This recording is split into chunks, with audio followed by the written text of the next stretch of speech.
PPT show हो रही है?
कल मैंने आप लोग को एससीएम सप्लाई चेन मैनेजमेंट की पीपीटी भी शेयर कर दी है उसी नोट्स कॉन्टेक्स्ट में।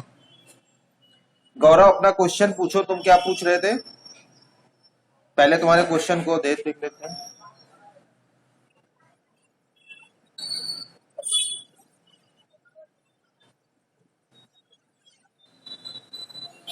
अगर इनपुट ना हो, क्या क्वेश्चन क्या था?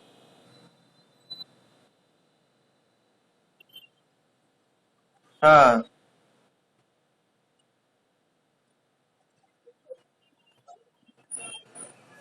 दोनों में डिफरेंस का मतलब ये देखिए, लैक ऑफ इनपुट का मतलब हो गया कि अब उस समय जब यूजर से आप इनिशियल इन्वेस्टिगेशन कर रहे हैं तो उससे आप इनपुट नहीं ले पाए या उसने अपना इनपुट नहीं दिया, ठीक है। और लैक ऑफ रिक्वायरमेंट का मतलब होता है ये दोनों साइड से, मतलब यूजर के साइड से भी और आपके साइड से as a developer. Maybe some point is missed by you during feasibility study whenever you make a report and clarify with your customer, as a feedback आपने लिया और उसे क्लेरिफाई करने जा रहे हैं, तो उन पॉइंट्स को जो आपने हाईलाइट किए, जो फीडबैक की एनालिसिस बनाई, रिपोर्ट बनाई, उन पॉइंट्स को स्किप कर दिया जो बहुत इंपॉर्टेंट है। तो यूजर ने तो अपने हिसाब से तो बनाया बताया, लेकिन हमने उसको ठीक से नहीं समझ पाए या हमने उसको आइडेंटिफाई नहीं किया। तो ये मतलब इसको बहुत ही डीप में जाकर के अगर आप एनालाइज करेंगे तो इसको डिफरेंशिएट कर पाएंगे। वैसे दोनों है लगभग कॉमन एक जैसे, लेकिन सिचुएशन तभी आती है जब आपसे या तो यूजर ने इनपुट नहीं दिया और दूसरा lack of requirement, actual requirement वहां पे आइडेंटिफाई नहीं हो पाई, या ये हमारी कमी है या हमारी ऐसी प्रॉब्लम है कि हमने कोई ऐसा मैकेनिज्म या कोई लूपहोल दे दिया जिससे कि हम उसकी रिक्वायरमेंट को गैदर नहीं कर पाए, कलेक्ट नहीं कर पाए, समझ नहीं पाए। दोनों साइड ही होता है। तो लगभग अगर आप दोनों को डिफरेंशिएट करना चाहें तो भी कर पाएंगे, और अगर दोनों को कंपेयर करना पाए, दोनों को अगर सिनोनिमसली स्टडी करना पाए, तब भी आप ये एक्सप्लेन कर पाएंगे। दोनों ही पॉइंट रेलिवेंट है टू ईच अदर। बात समझ में आई गौरव? लैक ऑफ इनपुट का मतलब यही हुआ कि यूजर नहीं दे पा रहा है इनपुट, और जब लैक ऑफ रिक्वायरमेंट की बात है तो वो हो सकता है यूजर ना बता पाया या आपकी भी कमी है, उसमें आपकी भी कमी आ जाएगी लैक ऑफ रिक्वायरमेंट की। आपने उसको सही से जस्टिफाई नहीं कर पाए, समझ नहीं पाए, क्वेश्चन इस तरह से नहीं कर पाए, या यूजर को इस तरह का एटमॉस्फेयर नहीं दिया कि यूजर अपनी बात को सही से रख पाए। तो ये दोनों ही साइड की गलती हो जाएगी, दोनों साइड से प्रॉब्लम माना जाएगा कि ये क्रिएटेड प्रॉब्लम है।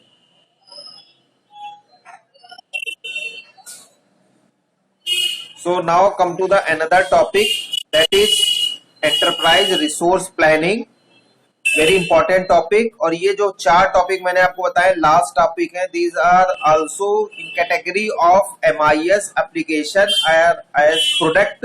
अभी मैं बताऊंगा ये कैसे प्रोडक्ट है, ठीक है। जो हमारा पीपलसॉफ्ट हम लोग जो यूज करते हैं जिससे कि आप अपने अटेंडेंस और मार्क्स चेक कर पाते हैं, it is also type of ERP। PeopleSoft is also product and it is also kind of ERP। ERP is abbreviated as Enterprise Resource Planning. So what is ERP?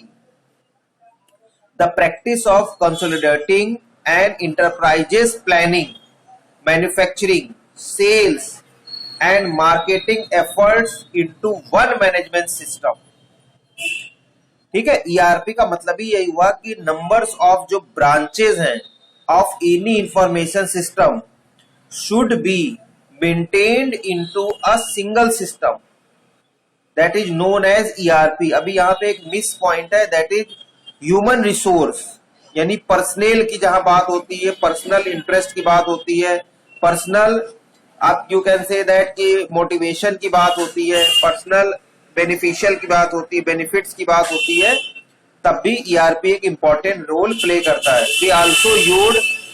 We also use a ERP system known as PeopleSoft, which consists campus module, which is also used by you, and also there is HRMS, which is only for employee or the personnel work for organization, SRM GPC, जिसमें कि हमारी सारी leaves, salary structure, leave system और different policies are there, annual appraisal form is there and also एक finance का module बना होता है जिसमें कि सारे फी स्ट्रक्चर से रिलेटेड, स्टूडेंट का फी का मॉड्यूल बना है, ऑफिस का मॉड्यूल है, ऑफिस स्टाफ, स्टॉक, डिफरेंट ये सब चीजें जितनी भी फाइनेंस से रिलेटेड है वो भी इसमें इंक्लूड है।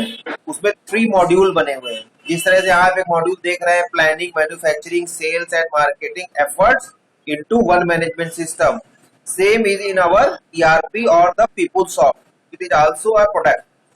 It combines all database across department into a single database that can be accessed by all employees. So same that pattern we also use same database whatever used by you or me as personnel or the finance, कोई भी हो common ही हम लोग use कर रहे हैं। First of all, after studying about the ERP, understanding about the concept of ERP, second important topic is evolution of ERP.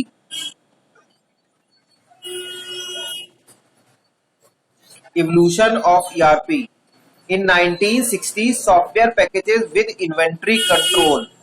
सबसे पहले जो एक सॉफ्टवेयर पैकेज बना जिसमें इन्वेंट्री कंट्रोल मैकेनिज्म प्रोवाइड किया, by which inventory is nothing but your billing module.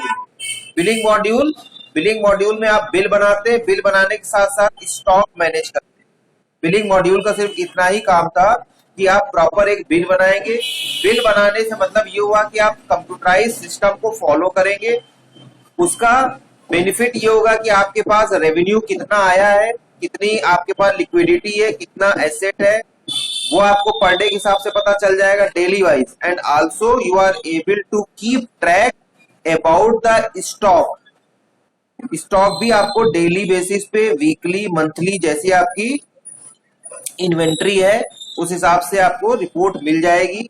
साथ ही साथ different other reports is also manage by this particular inventory control manage और the method by which you are able to know in advance which part is movable, which is slow movable। मतलब movable और slow movable का मतलब कुछ ऐसे part या item, goods, products होते हैं जो फ्रिक्वेंटली आप जिनका बिल बनाते हैं, जिनको सेल आउट करते हैं, और कुछ ऐसे होते हैं जो महीने में 1 बार 2 बार यूज होते हैं। जैसे आप सपोज करिए फॉर एग्जांपल किसी ने हिट लिया मच्छर मारने वाला, ठीक है, तो जो ये महीने में लोग एक बार लेते हैं, लेकिन कोई बिस्किट का पैकेट है या कोई और चीजें हैं वो मंथ में कई बार लोग यूज करते हैं, लेते हैं, ठीक। इन 1970s there were MRP system which include production schedule with material management. In 1980s MRP second system was developed which adds financial accounting system. In 90s MRP second integrated system for manufacturing execution, ठीक है। और late 90s में फिर ERP आपका involve हुआ और यहां तक पहुंचा integrated manufacturing with supply chain. तो ERP इस तरह से आपका इवोल्यूशन में आया और now it is it also consist different fields. Supply chain तो है, प्रोक्योरमेंट मैनेजमेंट और कस्टमर रिलेशनशिप मैनेजमेंट भी इसी कैटेगरी में आता है, जिसको हम लोग अभी as a separate part, separate concept में स्टडी करेंगे। और सप्लाई चेन मैनेजमेंट भी already studied.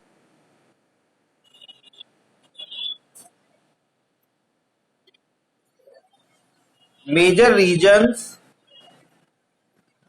For adopting ERP, क्या ऐसे रीजन्स हैं जो हमको ERP पे कन्वर्ट होना पड़ा, स्विच ओवर होने पड़ा या हमने इसको अडॉप्ट किया? First, integrate financial information, integrate customer order information, standardize and speed up operation processes, reduce inventory, standardize human resource information. I already told you कि human resource भी इसमें include है। हमने अपना जो एग्जाम्पल बताया PeopleSoft या हम लोग जो ERP यूज करते हैं उसमें फाइनेंशियल, इन्वेंट्री जो हमारा कैंपस वाला मॉड्यूल है जिसमें आपकी daily routine, attendance, operation, class activity जो कि हमारा डेली का काम है। इन्वेंट्री हमेशा वो होता है जो बिलिंग मॉड्यूल है, जो फ्रीक्वेंटली एक्चुअल प्रोसेस है। और उसके साथ ही साथ ह्यूमन रिसोर्स यानी पर्सनल, उनकी लीव, सैलरी स्ट्रक्चर और डिफरेंट मोटिवेशनल फैक्टर्स जो इसमें इंक्लूड होते हैं वो ह्यूमन रिसोर्स कैटेगरी में आते हैं। तो these are the reasons by which you are forced to adopt ERP। और ERP आपका पैकेज और सॉफ्टवेयर होता है, बहुत जगह इस समय इसकी डिमांड है, बहुत लोग इसको यूज करते हैं, बहुत सारे कंपनीज, बहुत सारे ऑर्गेनाइजेशन इस ERP को ही प्रेफर करते हैं। Here is diagram by which you are able to know how do ERP system work। थोड़ा सा ब्लर टाइप का हो रहा होगा बट मैं इसको एक्सप्लेन कर देता हूं। How do ERP system work, now it is visible. These are the phases which are involved in ERP। First one is manager and stakeholders, ठीक है। और देखिए उस पे क्या क्या है, क्या क्या काम कर सकते हैं ये आप इसमें देख पा रहे हैं। सेल्स एंड डिलीवरी एप्लीकेशन जो ग्रीन वाले हैं, these are the modules, these are known as modules जो कि आप ERP में मैनेज कर पाते हैं।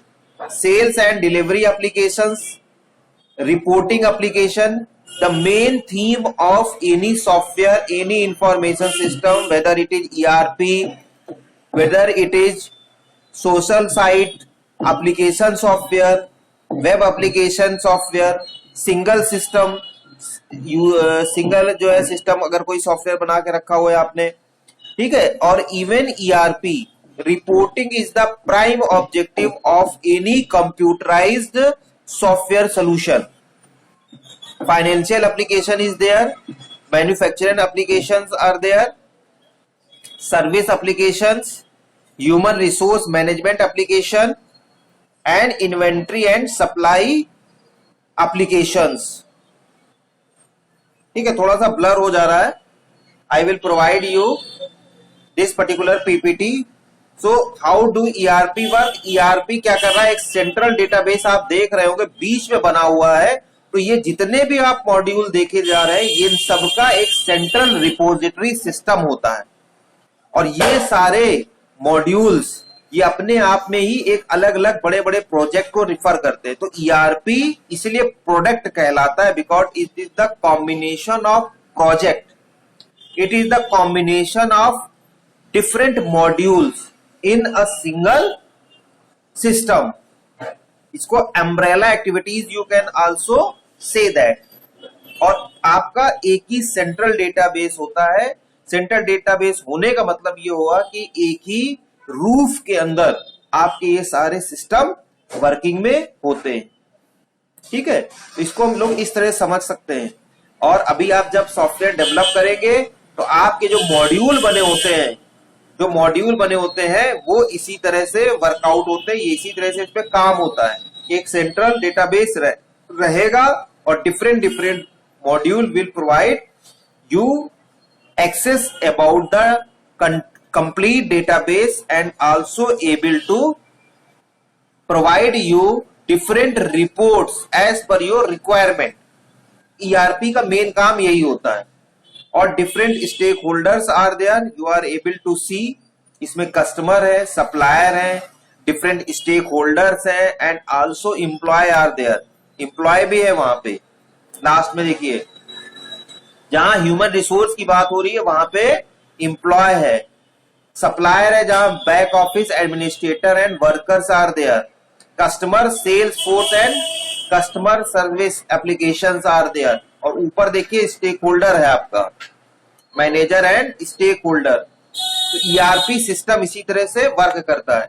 जो हमारा पीपलसॉफ्ट है वो चाहे मैं as employee, you are as a customer और यूजर और फाइनेंस जो वाले वो लोग यूज करते हैं, एचआर मैनेजमेंट यूज करता है and top executives are also that particular ERP system. और उसी से वो डिसीजन भी मैनेज करते हैं, डिसीजन भी मेंटेन उसी ईआरपी सिस्टम से होता है। उनके लिए भी यही सिस्टम है, मॉड्यूल्स दूसरे हैं और रिपोर्टिंग का फॉर्म दूसरा है उनके पास। So this is the actual working of ERP. समझ में आया ये सिस्टम ईआरपी में क्या होता है? इसको अगर आप समझना है तो बिल्कुल अपने कैंपस को रिलेट कर लीजिए। कैंपस जो है आपका ईआरपी है और जो कैंपस में हमने आपको एक्सेसिबिलिटी प्रोवाइड की है या एडमिनिस्ट्रेशन ने आपको एक्सेसिबिलिटी प्रोवाइड की है, जिसमें you are able to see your attendance, your performance in form of quiz, pre end semester, mid semester, different tests are there, CPCE activities are there, and also your response is recorded time to time with other module known as sometimes feedback। तो इसके through ये पूरा क्या हुआ है कि ERP system की तरह वर्क कर रहा है, जिसमें ये 3 मॉड्यूल आपको दिए गए। हमारे पास थोड़े से मॉड्यूल ज्यादा है। जो एचआर पर्सनल है, जो ह्यूमन रिसोर्स के बारे में सोच रहे हैं, उनके पास थोड़ी सी अथॉरिटी ज्यादा है और इनसे स्किप होकर के उनके पास actual information that is dedicated to the employ only. Account वाले भी यही ईआरपी सिस्टम यूज करते हैं, पीपलसॉफ्ट यूज करते हैं, जिसमें आपकी इंफॉर्मेशन उनके पास रहती है। फी डिटेल, किसका कितना पेंडिंग है, किसका किस सेमेस्टर में क्या चल रहा है, सारी इंफॉर्मेशन उनके पास रहती है। अकाउंटिंग वाले भी इसी ईआरपी को यूज करते हैं। और एडमिनिस्ट्रेशन जैसे आपका बस पास बनाना, बस से रिलेटेड इंक्वायरी, ये सब जो है वो एडमिनिस्ट्रेटर उसके पास रहता है। आपका नाम, पता, सब कुछ उनके पास रहता है, तभी वो बस का पास भी उसी सिस्टम के थ्रू जनरेट कर लेते हैं। समझ रहे हैं? तो ये पूरा एक सिस्टम से जुड़ा हुआ पार्ट है। इवन आपका जो आई कार्ड है वो भी इसी ईआरपी से ही बनता है या पीपलसॉफ्ट से ही आपका बनता है। तो ईआरपी इस तरह से आपको बेनिफिट प्रोवाइड करता है। Now come to the components of ERP system.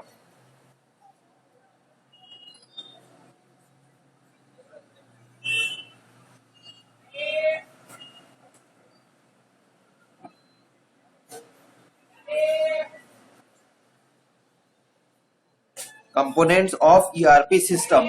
I already told you some important component used in ERP system. You can also include the component which is not in this particular sites or not cover in our discussion, but if you want you can include that particular components or module or the branch of any information system into a single system or your proposed ERP system. Finance module for bookkeeping and making sure the bills are paid on time, means all financial activities should be recorded and managed by this particular components. For example, here are some example given for your suitability to understand. First one is general ledger. I think all of you are aware about the general ledger. Accounts receivable, accounts payable, these are common components in context of finance. आप सभी लोग ने accounting पढ़ी होगी तो ये आप सभी लोग बना पा रहे होंगे. इसके अलावा आप इसमें और भी चाहे कोई भी शीट इंक्लूड कर सकते हैं. Profit loss statement, fund flow statement, cash flow statement you can include in context of finance. Finance से सभी लोग अवेयर है ना. ये तीनों जो चीज बता रहा हूं आप समझ पा रहे हैं. कल्याणी, फाइनेंस में ये सर ने बताया होगा, अकाउंट वाले सर ने बनाया, बताया नहीं बताया? कल्याणी,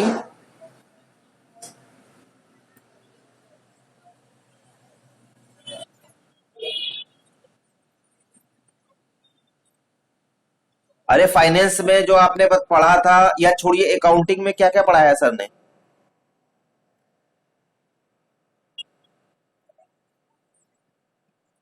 हाँ मतलब ये आप, अरे वो सब आप बहुत ज्यादा अगर उस पर नया ध्यान हो, लेकिन आपने स्टेटमेंट तो बनाए होंगे. प्रॉफिट लॉस स्टेटमेंट बनाया,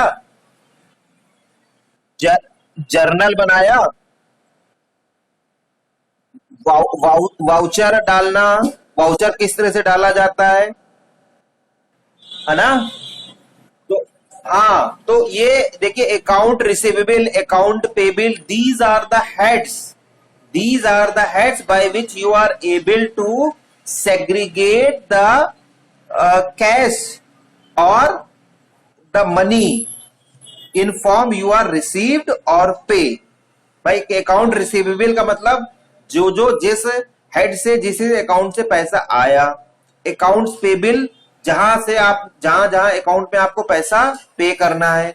और जनरल लेजर, लेजर में सारी एंट्री. जनरल भाई लेजर में तो सब कुछ होता है, जो पे किया और जो रिसीव किया उसमें तो सब कुछ होता है. ये कॉमन एग्जांपल है फाइनेंस में. वाउचर, क्रेडिट्स, डेबिट, ये सब जो वाउचर डाले जाते हैं, सब इस तरह फाइनेंस को आप जितना चाहे उतना बड़ा कर सकते हैं. मैं तो एक एग्जांपल दे रहा हूं. Now come to the HR. Software for handling personal related task for corporate manager and individual employees. Example, HR administration. HR administration का मेन काम होता है, देखिए अभी आप कंपनीज में जाएंगे, इंटरव्यू में जाएंगे. After the cracking your technical round, now you should appear and you should, और शुड वर्ड तो नहीं है, must appear with HR personal. HR बहुत सारे लोग बहुत अच्छा इंटरव्यू देते हैं, बहुत अच्छा उनके पास नॉलेज होती है, टेक्निकल नॉलेज होती है, and they are also selected for HR round. लेकिन HR में बाहर हो जाते हैं. HR जो है आपकी मेंटल एबिलिटी, आपकी डिसीजन टेकिंग एबिलिटी, चीजों को हैंडल करने की एबिलिटी, क्वेश्चन को किस तरह से आप फ्रेम कर रहे हैं एज योर आंसर, वो एबिलिटी चेक करते हैं.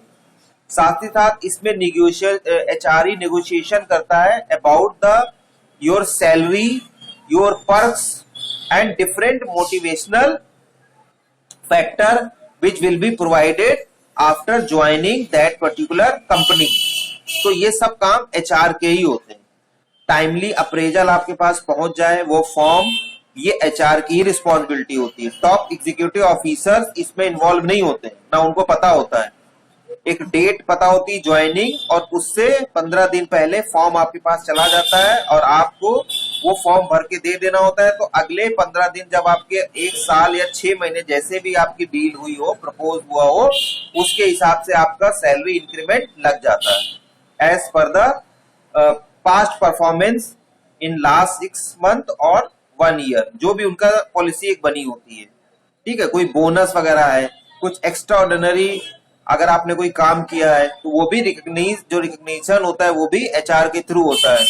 हम लोग भी, जैसे हम लोग का डिपार्टमेंट है, if we publish any paper, if we attend any conference, तो ये सबके सर्टिफिकेट हम लोग एचआर में ही सबमिट करते हैं। वही हमारी एक फाइल बनी होती है, उसी फाइल में वो इनक्लोज होते चले जाते हैं। और when we are talk about the online material, तो वहां पे भी ऑनलाइन भी अब आजकल जो हो गया, जब से ये आपका कोविड-19 है, तब से ऑनलाइन डॉक्यूमेंट भी सबमिशन स्टार्ट हो गया है, तो एक फाइल बनती चली जाती है। तो ये सारा फाइल मैनेजमेंट का काम एचआर के थ्रू होता है। Payroll, salary scale, salary structure, कितना आपका बेसिक है, कितना उसमें एचआरए लगा हुआ है, टीए कितना लगा हुआ है, और भी बहुत सारे पर्क्स हैं वो इसमें इंक्लूड होते हैं। And self service HR, self service मैंने आपको बता ही दिया, बहुत सारे ऐसे डिसीजन होते हैं जो सिर्फ एचआर ही लेते हैं। ठीक है, वो जो जिसमें मैंने कॉमन एग्जांपल दिया कि कब आपको फॉर्म देना है, नहीं देना है, कुछ आपकी गलत रिपोर्ट आ गई है तो आपका अप्रेजल डिले हो रहा है, अच्छा परफॉर्म नहीं कर रहे हैं, टाइमली डॉक्यूमेंट सबमिट नहीं कर पा रहे हैं, ठीक है, डिले होता चला जा रहा है बार बार, तो आपकी जो है कह सकते हैं थोड़ी सी इमेज टॉप मैनेजर के जो माइंड में गड़बड़ बन गई। उन्होंने सीधा एचआर को बोल दिया कि भाई इनका अप्रेजल 1 महीने डिले कर दीजिए। 1 महीने डिले का मतलब जो आपका इंक्रीमेंट है वो 1 महीने देर से लगेगा। तो ये सब कुछ मैनेज होता है बाय एचआर।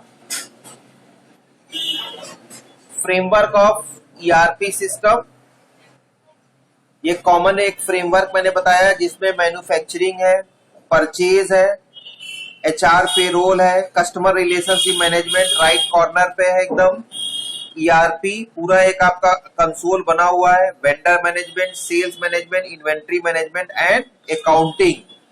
तो ये जो है एक फ्रेमवर्क है ईआरपी का, जो मैंने कुछ तो आपको एग्जांपल बता रहा हूं भी, और भी हम लोग आगे डिस्कस करेंगे, लेकिन ये सब भी इसमें इंक्लूड होते हैं। मैंने बताया कि आप अपने सिंगल ईआरपी सिस्टम में whatever module you want, you are free to include that particular module in your ERP system. किसी भी तरह से आपको लग रहा है कि ये इससे रिलेटेड है, इसके लिए मुझे अलग से कोई डॉक्यूमेंट ना बनाना पड़े, इसके लिए मुझे अलग से सॉफ्टवेयर ना बनाना पड़े, you are free to include that particular module into your product या ईआरपी प्रोडक्ट।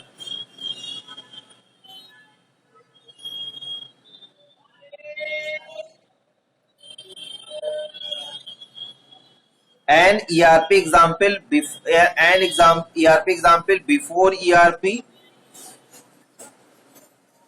एक एग्जाम्पल दिया गया जब आपके पास ईआरपी नहीं था, बहुत हौच पौच सिस्टम बना हुआ था, ठीक है, सबका सबसे डीलिंग था, और जो आप क्रॉस एरो देख रहे हैं, यू कैन से दैट और you can understand by viewing that particular, examine that particular diagram or the example that nothing is mannered, nothing, no any department or the module is systemized, कोई proper hierarchy भी नहीं बनी हुई है। And after an ERP example, an ERP example जब आप after ERP use कर ले रहे तो द थिंग्स आर मैनेज्ड, जो इतने सारे आपने हौच पौच मॉड्यूल्स देखे थे वो एक प्रॉपर सिस्टमाइज्ड वे में है। और एक इसकी खास बात होती है कि एक सिंगल डेटाबेस होता है। पुराने वाले आपने देखा होगा एक सिंगल डेटाबेस नहीं होता है, उसमें डिफरेंट एंट्रीज डिफरेंट डेटाबेस में जाती है, लेकिन इसमें डिफरेंट एंट्रीज एक कॉमन सेंट्रल डेटाबेस में स्टोर होती है। सबसे इंपॉर्टेंट है सेंट्रल डेटाबेस का होना, जो कि इस ईआरपी को और इफेक्टिव बना देता है, ये और इफेक्टिवली वर्क करने लगता है।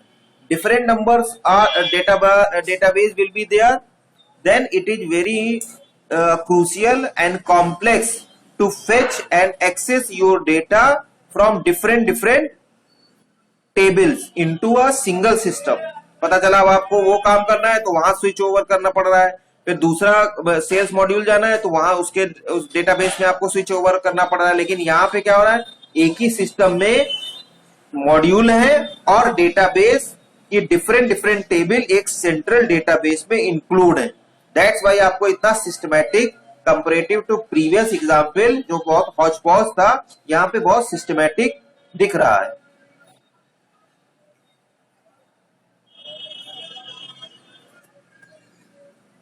Now come to the potential benefit of ERP. First one, internal benefit.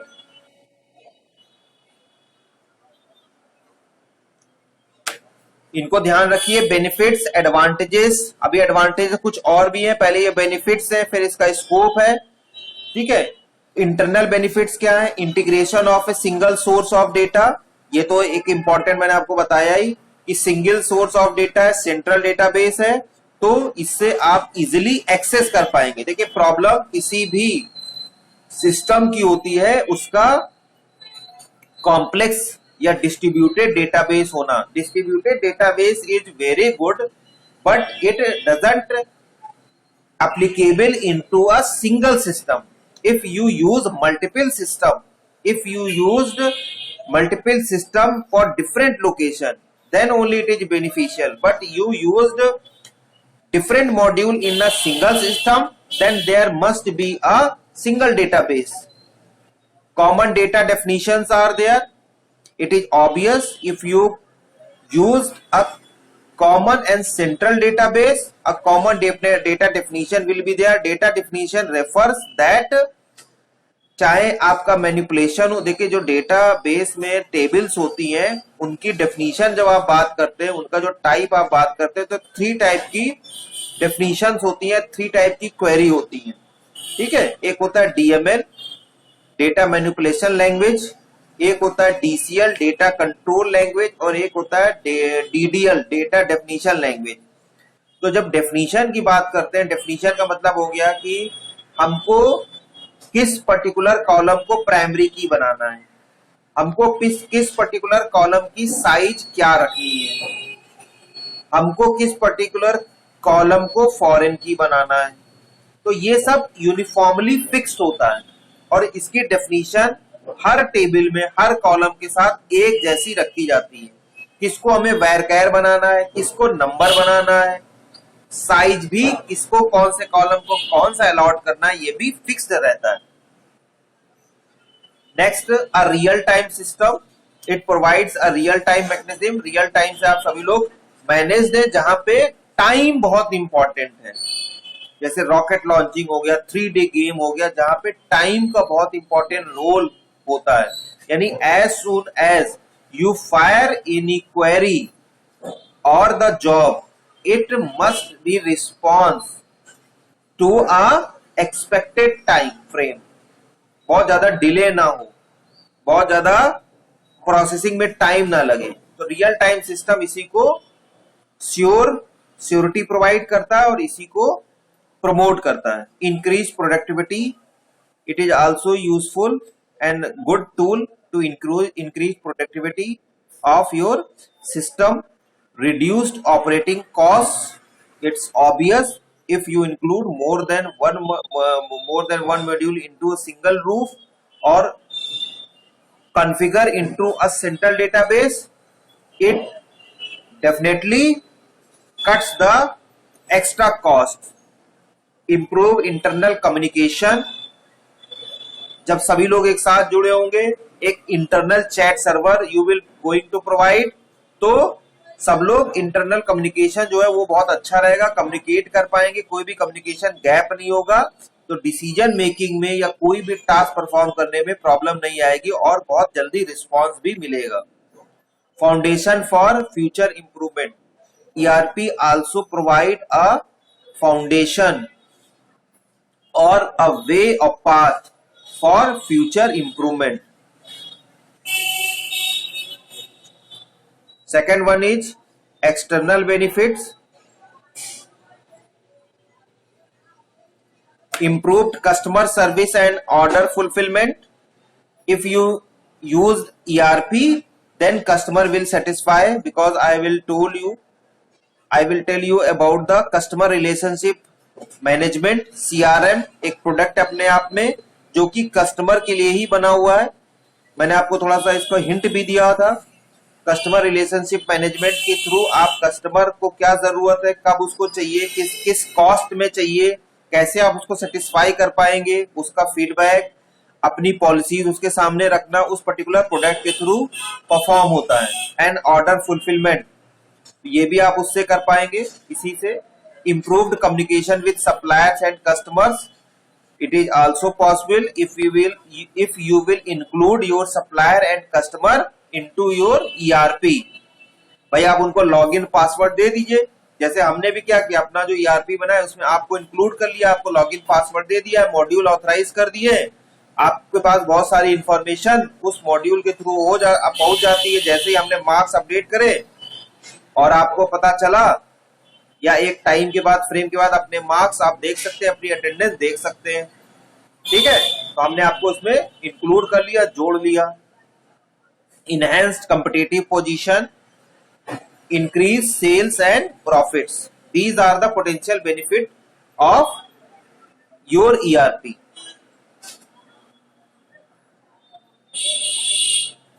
Third है डिस्क्रीट बेनिफिट्स, कुछ अलग बेनिफिट्स भी है इसमें से। Improved efficiency, if you will use ERP, it will improve your efficiency to do the work, to provide the job and customer satisfaction. It is obvious benefit. Second, information integration for better decision making.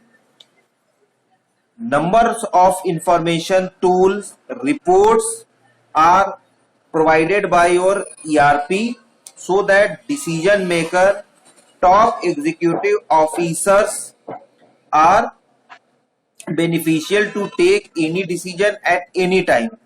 कभी भी वो किसी तरह का decision ले सकते हैं। Personal, user, supplier और जो सुपरवाइजर्स हैं, पॉलिसी इम्प्लीमेंटर, पॉलिसी मेकर के साथ पॉलिसी इम्प्लीमेंटेशन की रिस्पॉन्सिबिलिटी जिनके पास होती है, वो सब भी उसी प्लेटफॉर्म, सिंगल प्लेटफॉर्म में जुड़े होते हैं। तो उससे क्या होता है कि वो डिसीजन मेकिंग, जहां पे एक कम्युनिकेशन गैप की पॉसिबिलिटी रहती है, उसको फुलफिल करते हैं, और साथ ही साथ good decision for the benefit of your customer and customer satisfaction, इसमें ये बहुत ही यूजफुल होता है ERP से। ठीक है, ERP के थ्रू किसी भी समय कोई भी डिसीजन लिया जा सकता है, किसी भी मूवमेंट में किसी भी पॉलिसी को इंप्लीमेंट किया जा सकता है। It supports a good communication channel and tools by which everyone and all employee personnel directly indirectly related to your system will be communicated in time। समझ रहे हैं, उसके थ्रू एक प्रॉपर चैनल के थ्रू एक टाइम फ्रेम में उसको communication किया जा सकता है, उसको बताया जा सकता है, जिससे कि वो यूज कर पाए और अपने टास्क को, अपने परफॉर्मेंस को इंप्रूव कर पाए, और साथ ही साथ उसका जो अप्रेजल है, मॉरल है, वो भी हाई हो, अप्रेजल भी उसका अच्छे से अच्छा हो। भाई टास्क, प्राइमरी टास्क क्या है, कस्टमर का सेटिस्फेक्शन और पर्सनल का मोटिवेशन, ये दोनों पैरेलली मेंटेन करना, it is the prime job of your top executive personal और the officer. If you will use ERP, then it will provide a fast response, you can say that faster response time to customer queries। तो अगर आप use कर रहे हैं, customer की query कब आएगी, जब आपको उसको आप इंफॉर्मेशन प्रोवाइड करेंगे टाइमली। जब इंफॉर्मेशन टाइमली प्रोवाइड करेंगे तो कस्टमर भी उस अपने जो प्रॉब्लम है उसको समझ पाएगा, क्या क्या उसकी कमी है वो समझ पाएगा, और उसकी क्वेरी को आप सॉल्व कर पाएंगे। समझ रहे हैं, तो जो कम्युनिकेशन गैप होता है, जिसके थ्रू कस्टमर वेट करता है to identify their problem, to recognise their problem, वो गैप आप फिल कर देंगे। और जब आप फास्ट रिस्पॉन्स करेंगे, देखिए सभी के पास कुछ ना कुछ प्रॉब्लम रहती है। जब भी कोई इंफॉर्मेशन सिस्टम यूज करता है, कोई भी कस्टमर जो जुड़ा होता है, it is not necessary that he will be 100% satisfy by your solution, ठीक है। लेकिन इसके बावजूद अगर आप उसकी क्वेरी को सॉल्व करते हैं, हमेशा उसको ये लगता है कि उसके पीछे बैक करने के लिए कोई खड़ा हुआ है, उसकी प्रॉब्लम को कभी भी आप एड्रेस करने के लिए तैयार रहते हैं, तो भले ही कितनी भी प्रॉब्लम हो, कितनी भी उसको परेशानी आ रही हो, लेकिन वो उस सिस्टम को अडॉप्ट करता है और काम को सीखने की या करने की कोशिश करता है। और जब ये दोनों कोशिश और लर्निंग, यानी एफर्ट और learning meets in any person, तो automatically task will be perform to produce a good result. समझ रहे हैं? ये अभी आप देखिए, जब आप बनाएंगे तो बहुत सारी ऐसी सिचुएशन होगी कि यूजर तैयार नहीं होता है, यूजर बहुत सारी कमी गिनाएगा, लेकिन अगर आप उसको हमेशा सपोर्ट करने के लिए खड़े रहेंगे, जब यूजर समझ जाएगा कि नहीं ठीक है, इतनी सारी प्रॉब्लम तो है, लेकिन आखिर मुझे समझना है, इस सिस्टम को मुझे अडॉप्ट करना है, टाइमली रिस्पॉन्स मुझे मिल रहा है, ठीक है, ये ना हो कि इंडेफिनिट वेट होता चला जाए, यानी कम्युनिकेशन गैप ना हो, तो ऑटोमेटिकली ये प्रोडक्ट आपका सक्सेसफुल होगा। और यही ईआरपी का काम है। ईआरपी से यही, that's why it is known as जो है डिस्क्रीट एंड डायरेक्ट बेनिफिट्स, इसीलिए ये कहलाते हैं कि इससे डायरेक्ट फायदा होता है कस्टमर को, यूजर को।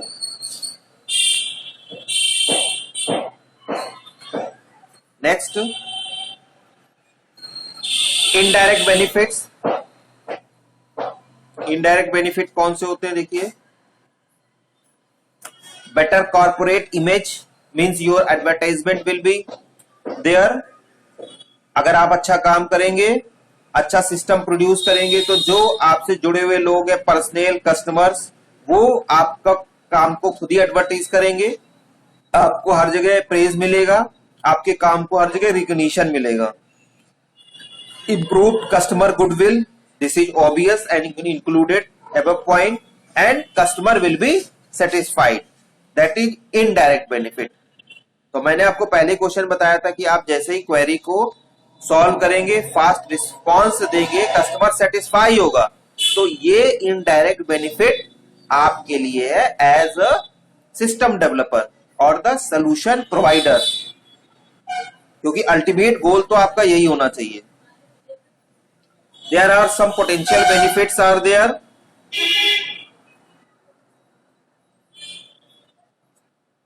I also make a summary.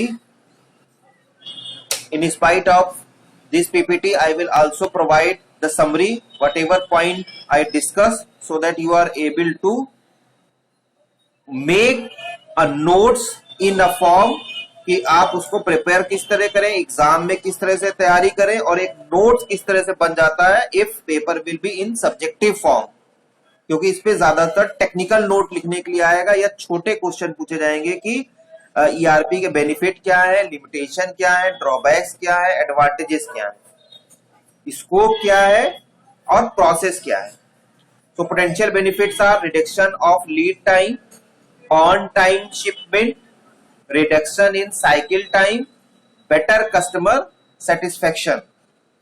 All benefits are obvious. Others are improved supplier performance, increased flexibility. Flexibility मैंने आपको ऑलरेडी बताया कि जब जो सर्विस प्रोवाइडर है वो हमेशा अपने कस्टमर को बैक करने के लिए तैयार है। The person which is in some which holds a some responsible post, कोई भी पोस्ट होल्ड कर रहा है रिस्पॉन्सिबिलिटी वाली, और वो आपके साथ खड़ा हुआ है, तो और हमेशा तैयार है आपके इररिलेवेंट क्वेश्चन, जिसको हम लोग कभी कभी सिली क्वेश्चन कह के अवॉइड करते हैं, लेकिन जब कस्टमर को लगता है, यूजर को लगता है कि हमारे इस तरह की क्वेरीज या क्वेश्चन को भी हैंडल करने के लिए आपका जो टॉप पर्सनल है वो तैयार है, तो ऑटोमेटिकली मोटिवेशन बढ़ जाता है। Improve supplier performance, increased flexibility, reduction in quality cost, improved resource utility, improved information accuracy and decision making ability. Risk with ERP implementation, you can say that these are some limitations. ERP implementation expensive, can cost thousands to millions of dollars, depends upon the capacity or the cost or the budget of your customer. Time consuming, can take months to year. These are some limitation. भाई time लेगा, expensive होगा, great risk for the organisation. अगर आपका customer satisfy नहीं हुआ, उसने adopt नहीं किया, तो ये आपके लिए आप कह सकते हैं बैकफायर भी कर जाएगा. Transfer of knowledge, acceptance with the company. Transfer of knowledge का मतलब your policy will be reveal, exposed. तो ट्रांसफर ऑफ नॉलेज होने का एक खतरा हो सकता है, लेकिन ये शॉर्ट टाइम तो थ्रेट हो सकता है, लेकिन लॉन्ग टाइम किसी को नॉलेज देने से, शेयर करने से उसकी नॉलेज कम नहीं होती है और ज्यादा मोटिवेशन बढ़ता है और नॉलेज बढ़ती है. तो दीज आर द लिमिटेशन. बाकी आपकी नॉलेज को वो किस तरह से यूज करता है, second person, third person, that is another thing. Acceptance with the company means your goodwill, acceptability जो है वो कस्टमर किस तरह से ले रहा है, किस तरह से हैंडल कर रहा है. तो अभी हम लोग जब पढ़ेंगे टेस्टिंग के बारे में, हमने आपको टेस्टिंग के बारे में बताया था, सॉफ्टवेयर इंजीनियरिंग में टेस्टिंग बताएंगे, तो उसमें एक एक्सेप्टेंस टेस्टिंग भी होती है कि यूजर उसको एक्सेप्ट कर पा रहा है कि नहीं कर पा रहा है. आपको उसके लिए क्या एक्स्ट्रा करना पड़ेगा. ज्यादातर मैंने ऑलरेडी आपसे डिस्कस किया. आपको उसके लिए ट्रेनिंग सेशन, ब्रेन स्टॉर्मिंग, ये these session will be conducted before ERP and after ERP. तो ये कुछ पॉइंट है. ये मैं अब टाइम काफी हो रहा है तो मैं अगले लेक्चर के लिए इसको छोड़ रहा हूँ. कुछ पॉइंट अभी बचे हुए हैं जिनको हम बाद में देख लेंगे. मॉड्यूल्स, ठीक है, ईआरपी, फाइनेंस मॉड्यूल, ये बाकी जो मॉड्यूल अभी तक हमने दो ही डिस्कस किए, बाकी ये हम नेक्स्ट लेक्चर में डिस्कस करके और ये पीपीटी आपको शेयर कर देंगे. आज मैं आपको सिर्फ यही अपना नोट पेज ही शेयर करूंगा. पीपीटी जब इसको कंप्लीट कर देंगे, हमारा नेक्स्ट लेक्चर मंडे को होगा, तब ये पीपीटी शेयर कर देंगे. अटेंडेंस आप लोग इस पे मार्क कर दीजिए.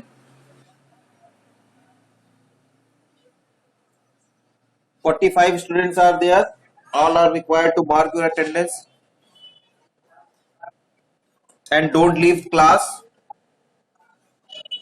Don't leave class.